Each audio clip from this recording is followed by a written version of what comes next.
रूसी टुडे के मुताबिक सेहूनी हुकूमत ने मिलिट्री टैंकों को जोलान की पहाड़ियों की तरफ मुंतकिल करना शुरू कर दिया है। हाल ही में सेहूनी वजीर आजम नफ्ताली बेनेट ने मकबूजा गोलान को स्ट्रेटेजिक हदफ करार दिया और कहा कि वो खित्ते में सेहूनी आबादकारों की आबादी को दुगना करना चाहते हैं। जबकि एक बयान में शामी वजारत खारजा ने इसराइली वजीर आजम के रिमार्क्स पर रद्द अमल जाहिर करते हुए इसकी शदीद अल्फाज में मजम्मत की थी।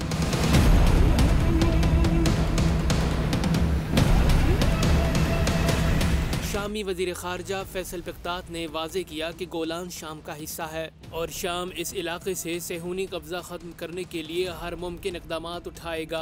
जबकि हाल ही में इब्रानी जुबान के एक ज़राए ने इतला दी है कि इसराइली वजीर दाखिला ने मकबूजा नेगियो और गोलान में नई सेहूनी बस्तियों की तामीर के लिए एक मनसूबा तैयार करने का हुक्म जारी किया है। वाज़ेह रहे कि मकबूजा गोलान शामी सूबा क़नीतीरा का हिस्सा है, जिस पर सेहूनी हुकूमत ने 1967 में 6 रोज़ा जंग के दौरान कब्जा किया और 1982 में इसे अपने इलाके का हिस्सा करार दिया। लेकिन इसके बाद से अक़वाम मुत्तहिदा की करारदादों के मुताबिक गोलान शाम का हिस्सा है। जाहिर सेहूनी रियासत जोलान की पहाड़ियों पर स्ट्रेटेजिक अहमियत की वजह से काबिज है और शाम और लबनान की इस्लामी मुज़ाहमत इस इलाके को सेहूनी रियासत से वापस लेने के लिए पुरअज़्म दिखाई देती है। अनकरीब जोलान की पहाड़ियों पर एक फैसला कुन मार्के की फिजा बनती दिखाई देती है।